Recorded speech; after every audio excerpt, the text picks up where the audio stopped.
What up, everybody? Hope everybody's enjoying their holidays, Christmas and New Year's. Hopefully everyone had a Merry Christmas and a Happy New Year, Happy Holidays, all that stuff. And like so many this time of year, especially those that commentate on the events that take place or blog or do anything or, report on any form of entertainment. It's the year in review, and mine's going to be no different.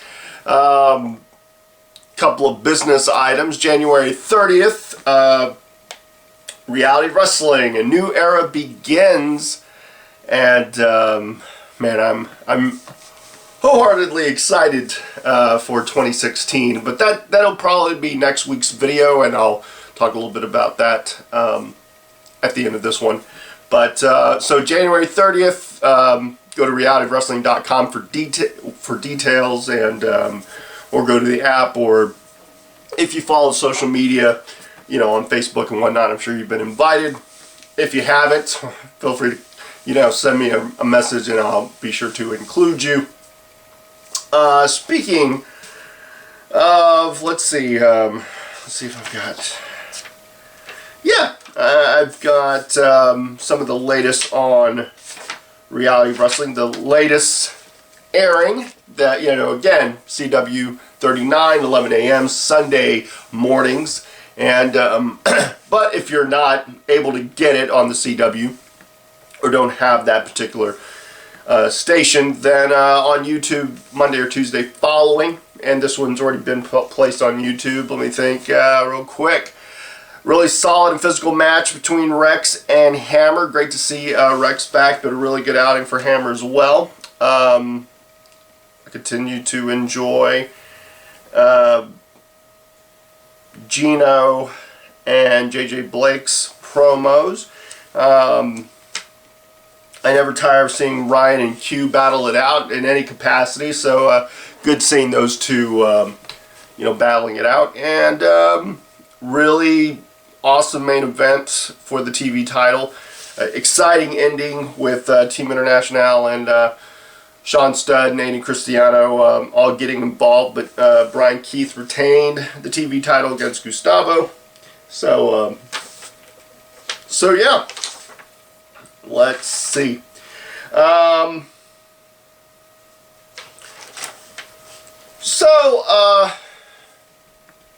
Also, probably coming out this week, I believe. At least that is what I was told. I recently appeared on the Offshoots podcast with Trey Mack, and we'd talked a time before he had the network, the Offshoots network. So it was good to talk to him again. We talked a little bit about PCW. That was mainly what the podcast or the topic was about. We talked a little Reality Wrestling and our upcoming show, January 30th. And then we talked a little bit about mainstream wrestling. We talked about Star Wars and a whole slew of other stuff like word association and whatnot. Pretty interesting interview, and I think potentially we got into discussing, because I've been thinking about putting this out in like a podcast form, because I know there's some people that if they had the podcast option, they would listen to it, because again, you could probably listen to it while you're working out or whatnot. You don't necessarily have to worry about having a YouTube, or internet, internet signal to, be able to view the video and whatnot. So I know some people have talked about, if I would ever want to put out a podcast, and I've thought about putting out a podcast. So Trey and I have been discussing it, and so probably starting with the next video, that I'll probably put it, join the Offshoots network, and kind of lets me test the waters, see if there's an audience there that I wouldn't get here, on YouTube. I don't know how they'll differ. They'll probably be the same thing. It's just another way of distributing the the message, I guess, so to speak. So yeah, we're going to kind of see how it goes. Again, something that I've wanted to do for a little bit, but again, trying to figure out if there's an audience there and an interest there, and what kind of views or listeners I could get. So as soon as I have more information, I will pass it along to you guys. But again, probably the next video, that'll be the test for the see if there's a podcast audience out there. But so yeah, so I don't know, let's kind of get into a little bit of it. I mean, obviously, I guess, I could talk about reality wrestling, but I'll talk about it a little bit more as we get closer to the January 30th show. I'll talk a little bit about my hopes for 2016 for that in my next video. Again, that'll be the next video. But, as far as like Impact, man, what a 2015. I don't know, for anybody who criticizes the product and whatnot, I don't know. I'm an okay fan with it. I've liked the World Title Series. I like what they've done with Ethan Carter III. I think they've given him a really nice build, and there's a load of talent there. The Knockouts, you had Taryn Terrell and Dollhouse and whatnot, which I thought was a really good group. Kind of the ascension of a guy like Drew Galloway. I had some chaos there, but you had like Lashley and Angle was out most of the year. The emergence of Eric Young as a viable, psychotic threat. I like him.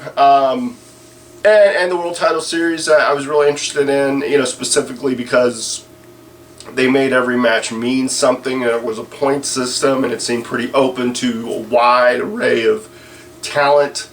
So all positives, but it seemingly was, would they get a TV deal? Are they going to be done? So any real positivity was really overshadowed by the negativity that was really being portrayed.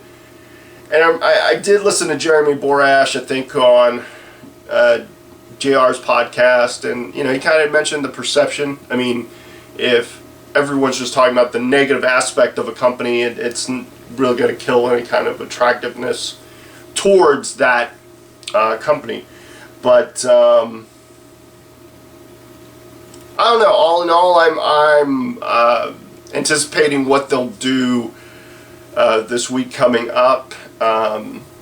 Their premiere and live premiere on the Pop Network, and I have the Pop Network, so I'll be still tuning into it. The last couple of weeks were kind of a best of, a lot of stuff that was highlighted throughout the year. So I really kind of strolled down what they had with EC3 and Global Force, and they took some chances and kind of trimmed some of the excess, and did have some controversial moves and some announcements that were made that didn't really pan out, and so it was a rough 2015, but not nearly as rough as I think people. They're still in operation and they're on a new network, and I think that's awesome for them, and I'm eager to see where they go with it. Ring of Honor, real quick, the move to Destination America, as short-lived as it was, I think it was a positive move, because then I got to see the product. Some stuff stood out to me. Like the influx of tag teams, they have a really pretty strong tag team division, and I don't know, outside of that, Jay Lethal and becoming a unified champion, I think was a pretty bold move. And a guy, that deserves that. I don't know, I'm kind of eager to see, because I'm still able to view Ring of Honor. I'm curious to see, because the channel that I get it on, I don't know if I get it consistently, so we'll see. But I liked it, Roderick Strong is now the TV champion, and War Machine, which I really enjoy that tag team, is, just a big bruising guys who are athletic and can throw guys around, and have the Young Bucks, and, having the New Japan contingent and whatnot. I'm more or less caught up with Ring of Honor. We'll just kind of see how it goes moving forward, if, what airings that I do get. But I'm entertained. I mean, the action's, it's something to behold. So, yeah. Let's see, what else? Lucha Underground, I'm very much looking forward to it. They have the benefit of being a season-long situation as opposed to year-round. It builds the anticipation, and a lot of people are anticipating it. The trailers are awesome. The backstage stuff is awesome. All the nuanced stuff is great, and I'm really looking forward to seeing what Season 2 brings. Yeah, I'm just real curious. Let's see, what else? NXT. Great year for them. I mean, I can't really, because I watched, if you watch this year's kind of, they're going to have a two-parter, but like the best of 2015, the build-up and NXT title match between Zayn and Owens from Arrival, with Owens gaining the title the way he did, like ref stoppage, I think, pretty awesome stuff. Then had a number 1 contenders match that they showcased from Unstoppable Breeze and Balor. Balor getting the win there. Obviously, the build-up of him. Then they had a Neville Cesaro match that was really kind of, there to kind of showcase what the best of NXT would have on their DVD collection. But, the action that I saw I really liked. Then you highlighted the 4 Horsewomen, really kind of the, along with Paige and Emma and Natalya and even the Divas. I mean, the Divas Revolution as a whole. The 4 Horsewomen obviously kind of raised the game, I think, so to speak. But again, along with Paige and Emma and Natty and a few others,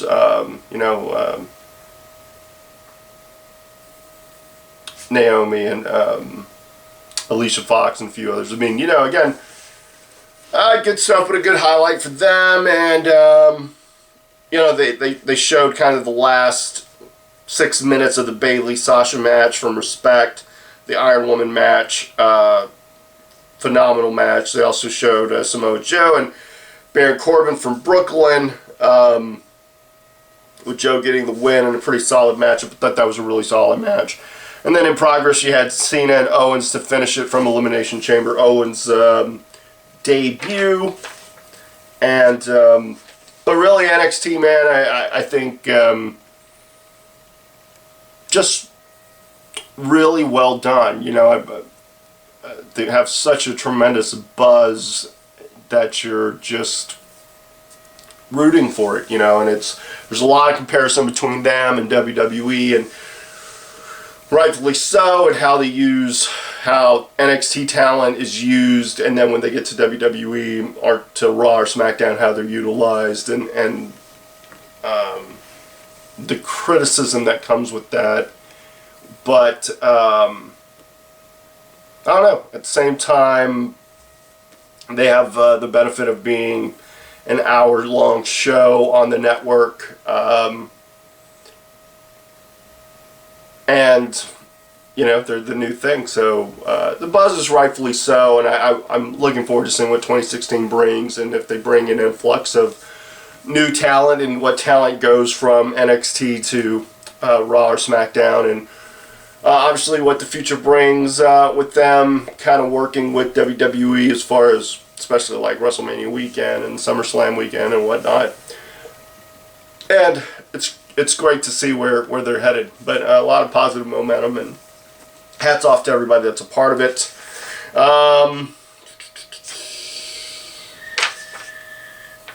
Before I get into kind of the reviews, I'll give, let's see, like the top 10, according to WWE.com, I believe. Bayley and Banks, 30-minute Iron Woman match.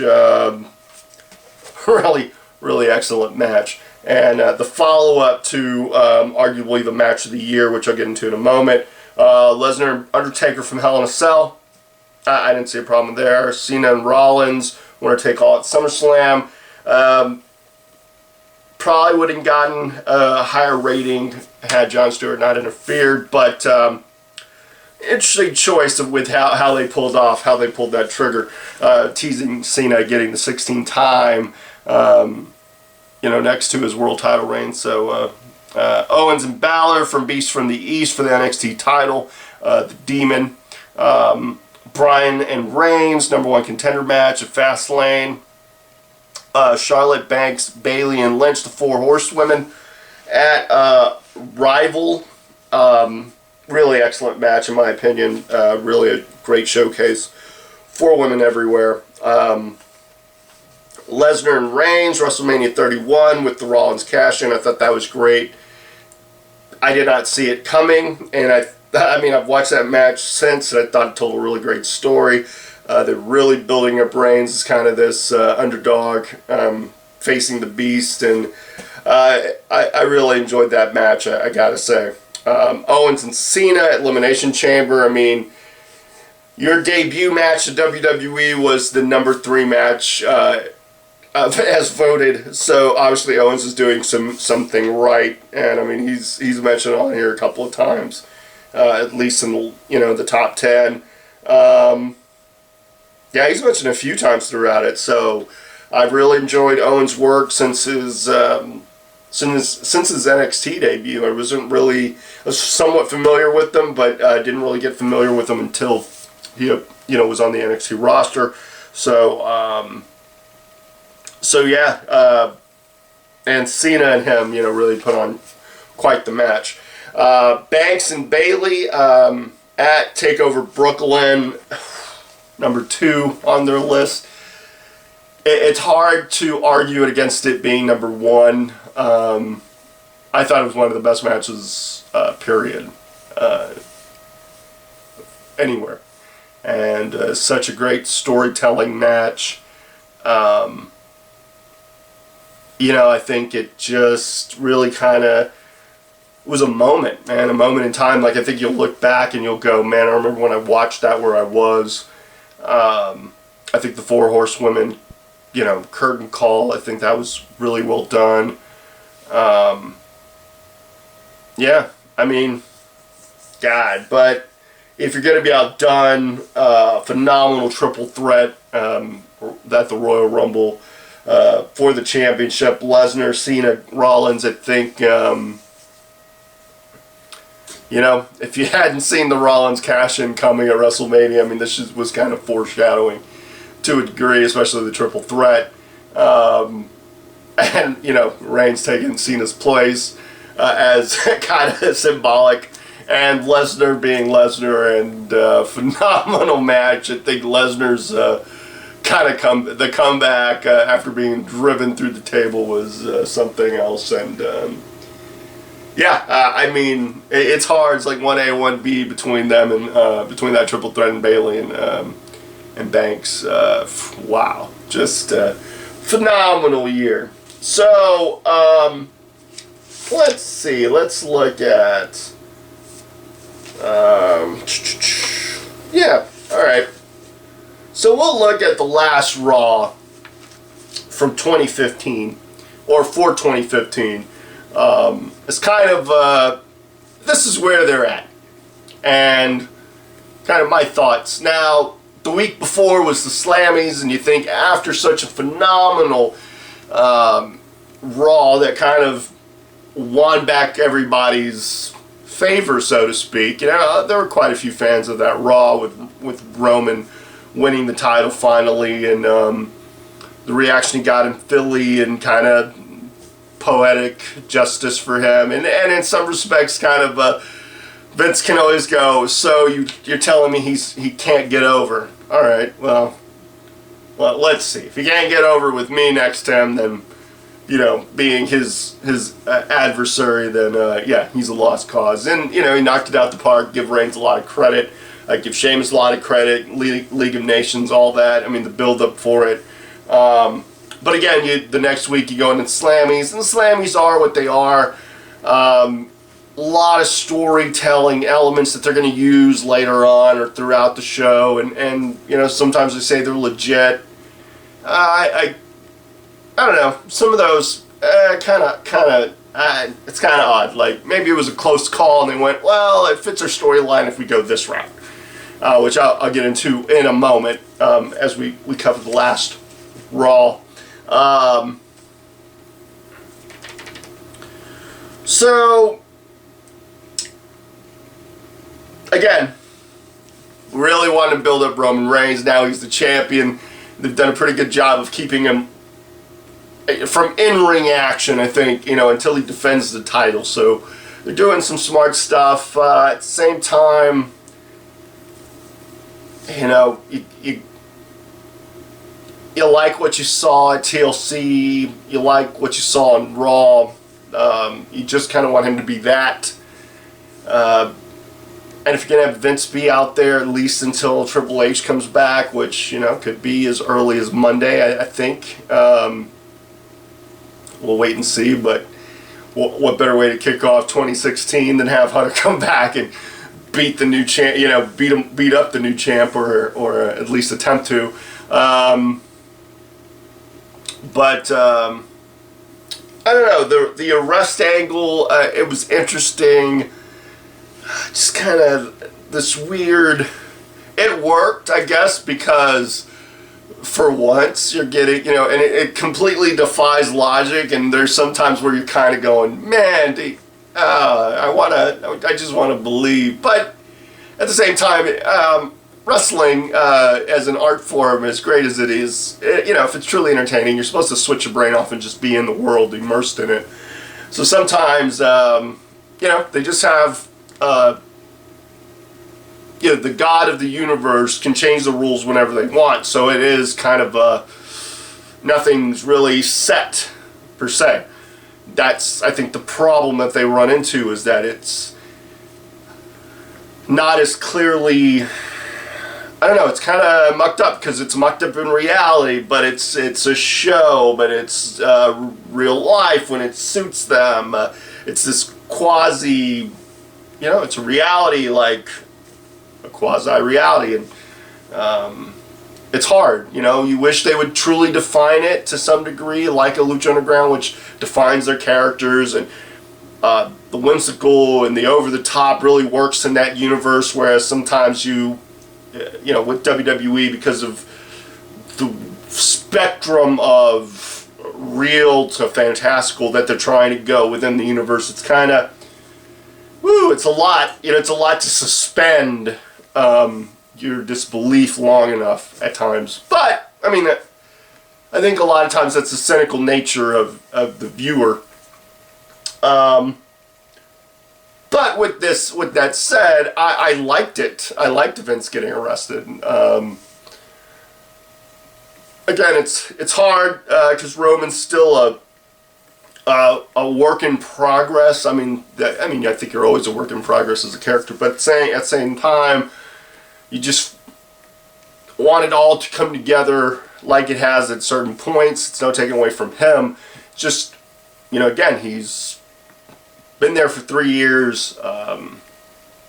You just want him to do well.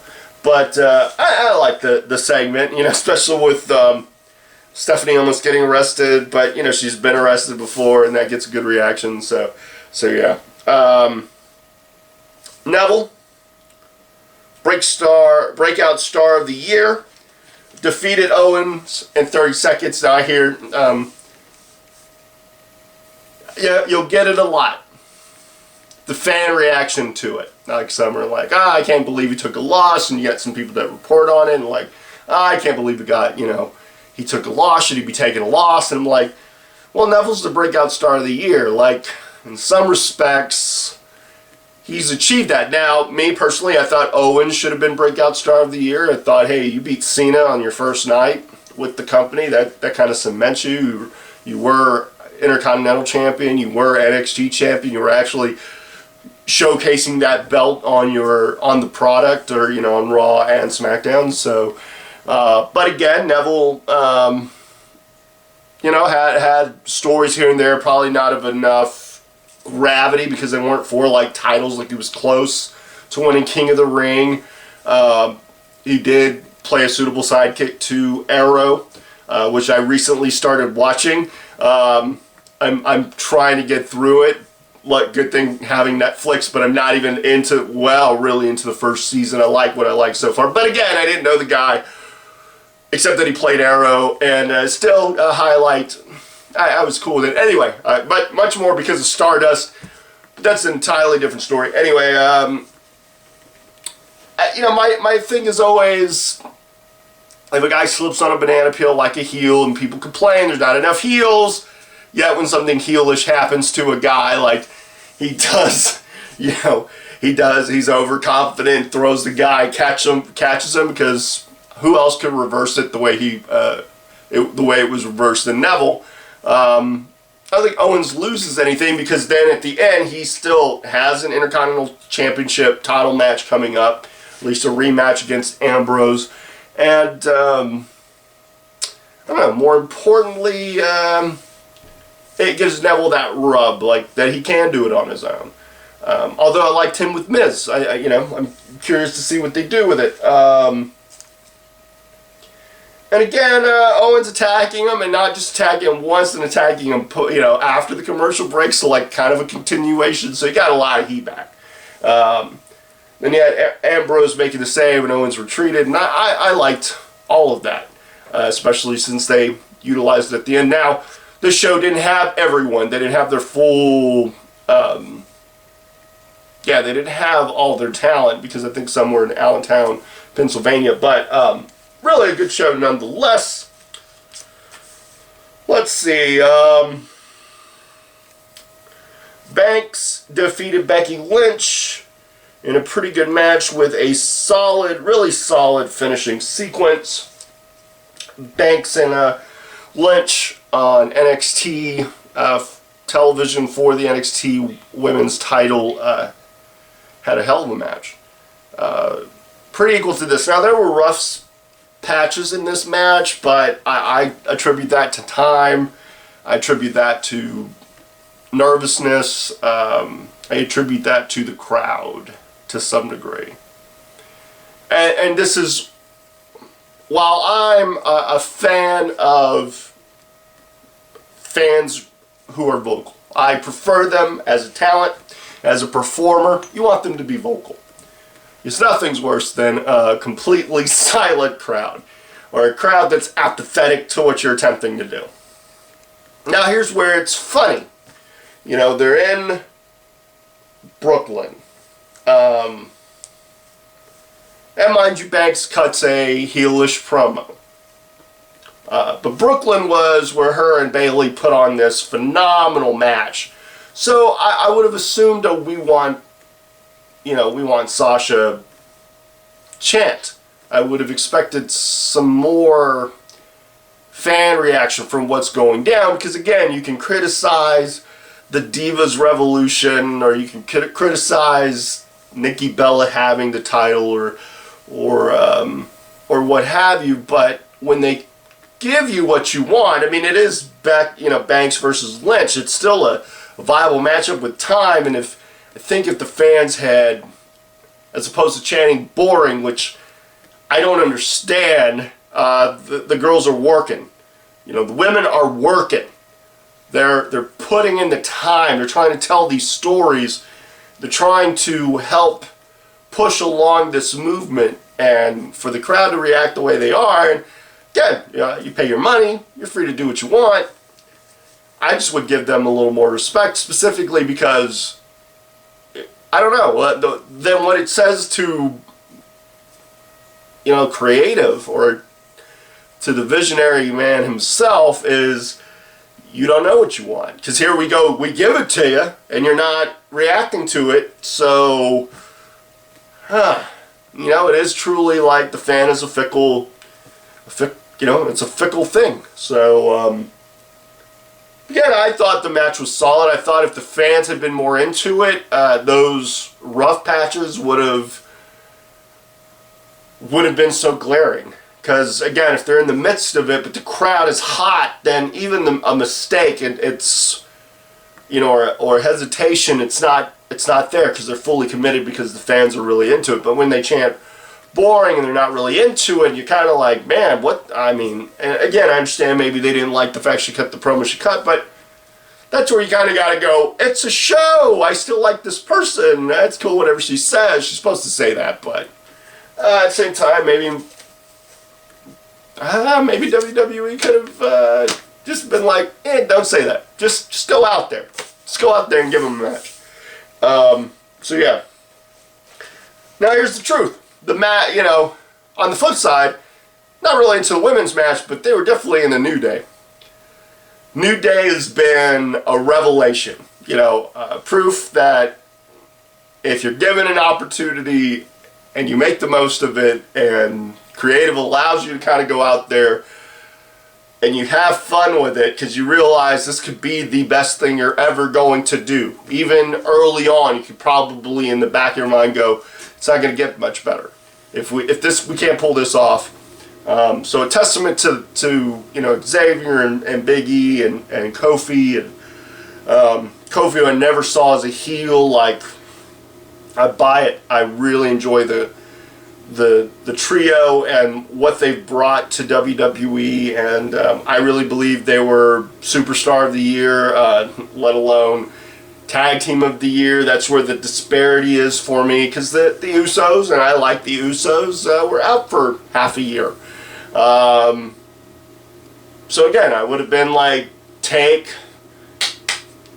it to New Day. But it fits the story. The Usos have something over the New Day, and the New Day has something to be upset about, which continues them being heels, because now they rub it into the fans, which I rather enjoy. And I've liked the New Day, and I will continue to like them. They do rock, in my opinion. So, Kalisto defeated Kofi in a pretty entertaining match. Kalisto won the OMG Moment of the Night, I think, or Moment of the Year. Let me see. Let me look at that one, because I don't know if I had something else for that one.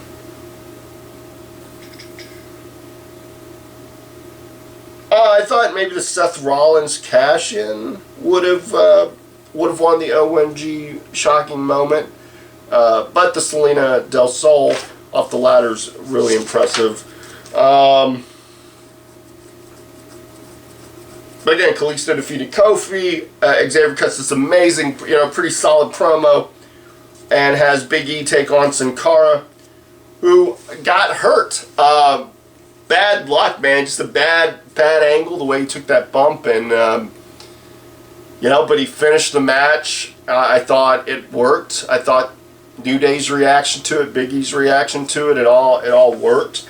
And it was a really solid matchup between those two. I really enjoyed the Miz TV year in review, where Ryback, Goldust, Zack Ryder, R-Truth, Heath Slater, R-Truth, who won the LOL Moment of the Year. I was cool with that, although I thought Triple H dancing with New Day was pretty funny, because just the way he danced. Big Show.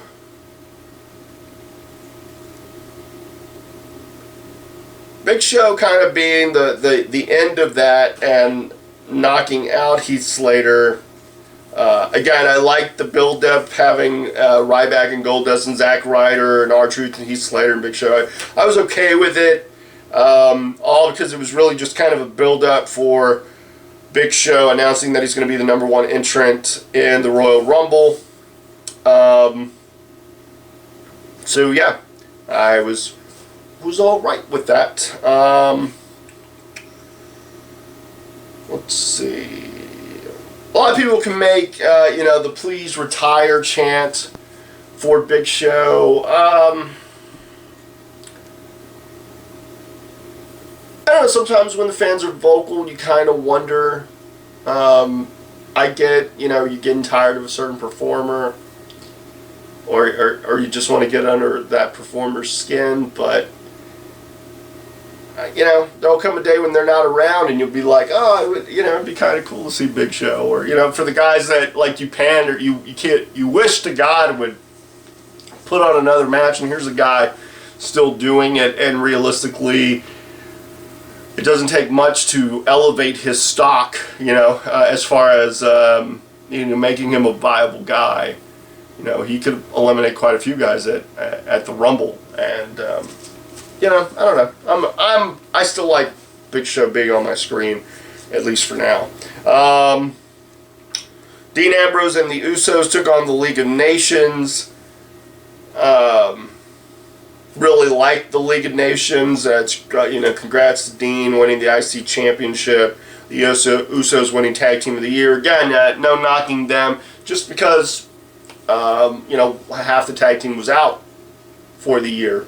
And it was really feeling, like New Day was having these segments and really elevating that tag team division while they were, either hunting for the titles or having them. So, but, they took on the League of Nations. I do like the League of Nations.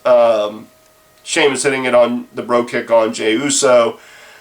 King Barrett, wow, I was amazed, not physically involved at all. And I did like the League of Nations mocking the fans' wave. I've liked the League of Nations. I like the idea of it. You kind of want Del Rio to be just happier to be there.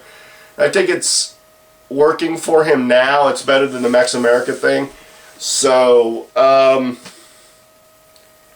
yeah, I all right with it. Rusev being kind of involved in his own heat stuff with Lana and the engagement and all that. And I think in some respects the WWE should, as much time and effort as they put into it, she did get hurt, Lana being Lana. I don't know. Just cut your losses. It's all right. They're going to get married, hopefully. Maybe you can make something of it. Maybe that's when you get your revenge, so to speak, creatively, when you interrupt it with whoever he's feuding with. But so yeah, let's see. And John Cena addressed Del Rio and the fans. I was all right with the promo. It is WWE's thing, having the babyface who has no real power just kind of egg on the heel until the heel agrees to it. Challenging his manhood when, he beat you John fair and square in the middle of the ring. Calling him a fluke. Yeah. I don't know, man. It was kind of one-sided. Not as one-sided as you and Brock, but it was pretty one-sided, John. You could just be like, you know what, you won, and leave it at that. Retort in a way, but ultimately became a U.S. title match, and that's what you were hoping for, regardless of the finish of it. You wanted some gravitas with it, not just a matchup for a matchup's sake. I thought that match was awesome. John's had his U.S. title stuff. The Open Challenge provided more moments. I think elevated more talent. As not just guys like Neville. Or you take an Owens, but a guy like Cesaro really got elevated by that. the prestige of that title raised and increased because you had a guy like John holding it and defending it the way he would defend it.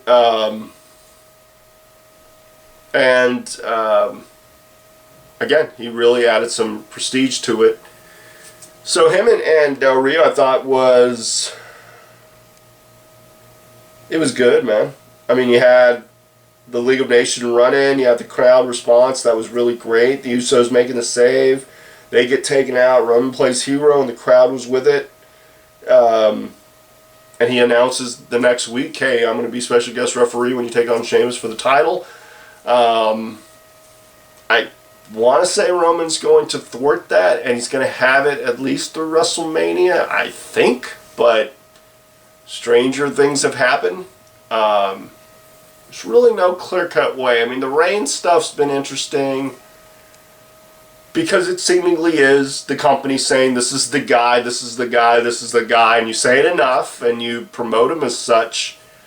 The problem is that you promote him as such.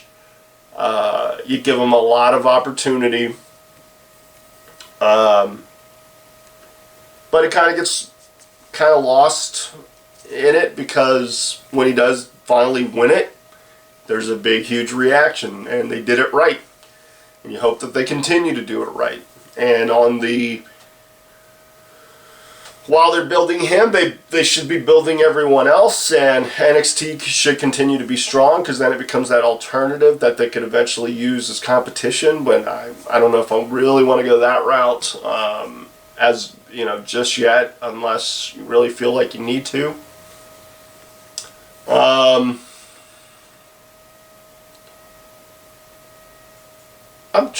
trying to think like.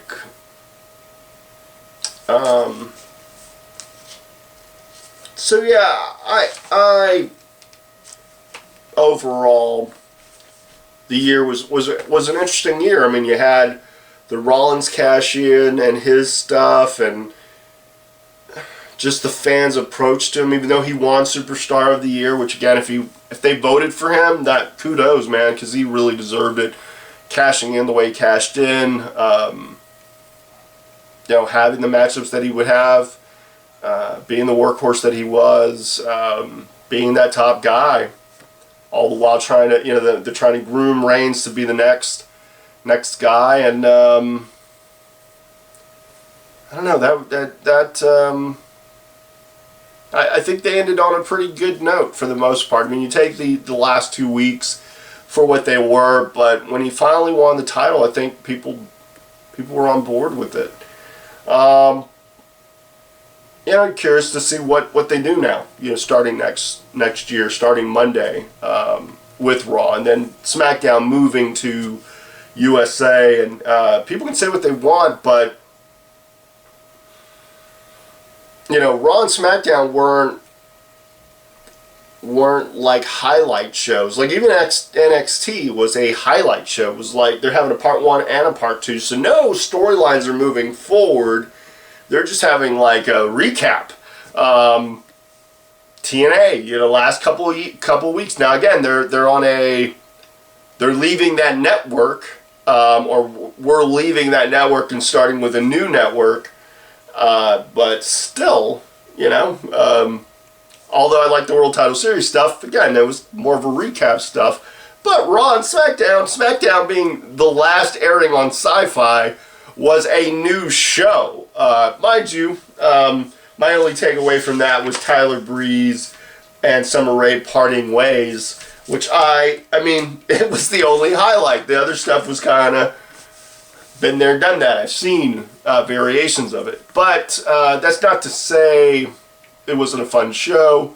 And I'm very much looking forward to what they do starting Thursday, on USA. Now, conventional wisdom would be that they'd be 2 separate shows with 2 separate identities, just with the same cast, or you split the cast in half and only have certain players that are on both shows. Maybe your champions kind of bleed over on both shows for a time being, and you kind of clearly, like they're 2 separate entities. Maybe you do that, especially with I still cannot remember his name.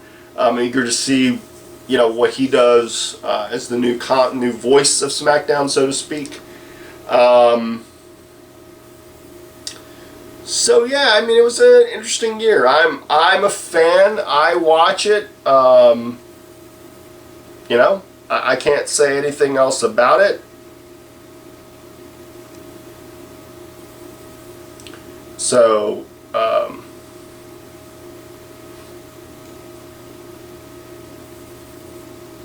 and, you know, as far as other stuff, let's see.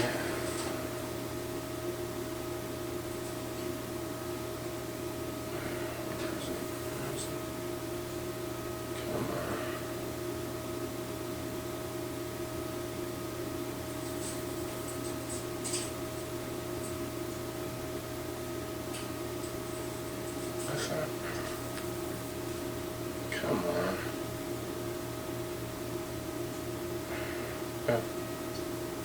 Okay. So, you know, aside from that, let me think, you know, TV-wise, man, there was so much like Rick and Morty. Really enjoyed that. You know, Broad City as usual. Getting to see kind of the end of an era. You know, the beginning of some, when you had Stephen Colbert on late night, and you had Trevor Noah taking over for The Daily Show. I'm trying to think of other stuff. You know, Daredevil on Netflix, obviously. Jessica Jones, I was a big fan of. You know, Arkham Knight really was something, as well as WWE 2K16 for me. Wow, I'm trying to. There's just so much else out there. Age of Ultron. Yeah, I liked it. I liked it for what it was. Same thing with Ant-Man. I liked it for what it was. Really enjoyed Creed. I thought that was a really excellent film. I really enjoyed Concussion. I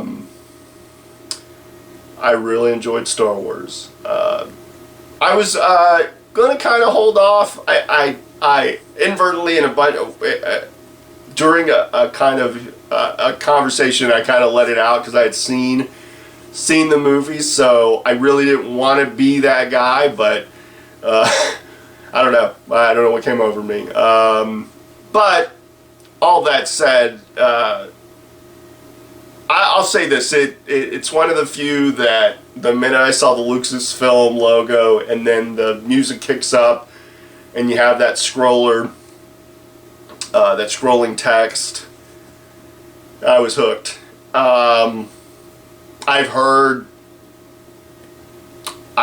the criticisms of the film. I will say this: it's different than A New Hope for me, because A New Hope, you know, the space movies were the exception, not the norm. The equivalent of E.T., like the alien visitor, was unique for me at the time. You fast forward to years now, and you know, we've gone through not just 4, 5, and 6. You had 1, 2, and 3. Well, not only did you have that stuff, you had movies like Interstellar and Gravity and Guardians of the Galaxy. So it's a different time, a different mindset. Now, what helped the film probably more than anything was sitting by a family and them having young children, and they're in awe of it. So it allowed me to kind of drop my guard. I wasn't around a bunch of people that were going to be openly critical of it. I liked the movie, but again, it hit me differently than the first Star Wars film that I saw, which again was A New Hope. I will say that I enjoyed it. I liked the Finn character, and I liked the Rey character, although the criticisms for her are valid in many respects, as far as, God, she's just good at everything. I don't remember Luke Skywalker being really great at everything. He was good at certain things, but again, it was The Force Awakens. I buy into it. I was a bigger fan of Kylo Ren. As far as his story arc, I'm very interested to see where he goes in the second one, or in Episode 8. Yeah, I I'm sure me and my girl are going to go see Sisters. I've heard good things about that. I saw that commercial between them and Broad City. I thought it was hilarious. I'm trying to think if there's anything else. So, I've done a lot of reading, but it's more like some of the older comics out there, although I'm pretty on par with Walking Dead, as far as trades go. Speaking of Walking Dead, great season. Liking The Talking Dead. I liked Fear the Walking Dead. I know they were having a bit of a marathon. Better Call Saul. That was early on. And then getting to see all the wrestling that I've gotten to see, and my work with Reality Wrestling has been great, for me. I've enjoyed it. I enjoy what I'm doing now. I can't wait to see what the new building brings.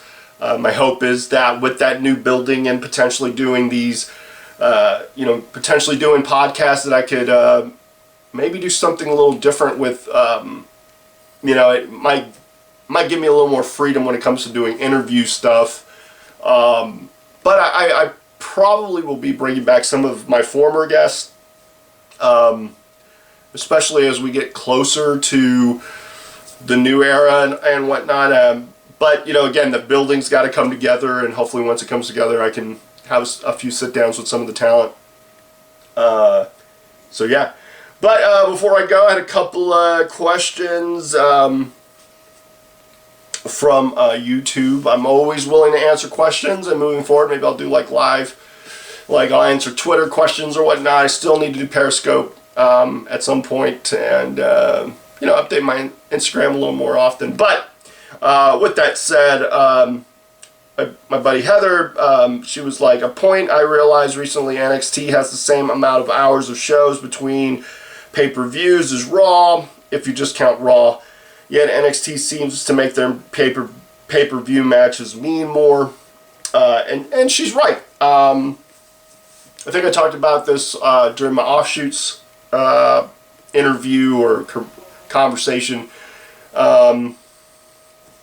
Yeah, we definitely had that talk.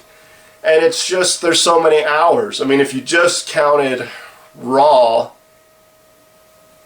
but you can't just count Raw. There's so much, SmackDown has to play a component. But, yeah, I mean, it does rub me the wrong way as well, like when matches are just put together for matches' sake as far as pay-per-view, like they're not for a reason. It's not even a storyline sometimes. I mean, I don't mind like the pre-show and that leads to a kickoff match. I would be okay with that. But I think if you're on pay-per-view, the match should be important, of some build. It shouldn't just be for the sake of having a match, and NXT at least pulls that off, and I do agree with Heather in that respect. I don't know. I don't know if there's really necessarily a fix. Again, unless you maybe unless you truly kind of do a brand split again, which we'll see, but NXT just seems to have a good formula. At the same time, they only run 1 hour a week, as opposed to the 5 hours that WWE has. But, okay, and the last question, or a couple of questions,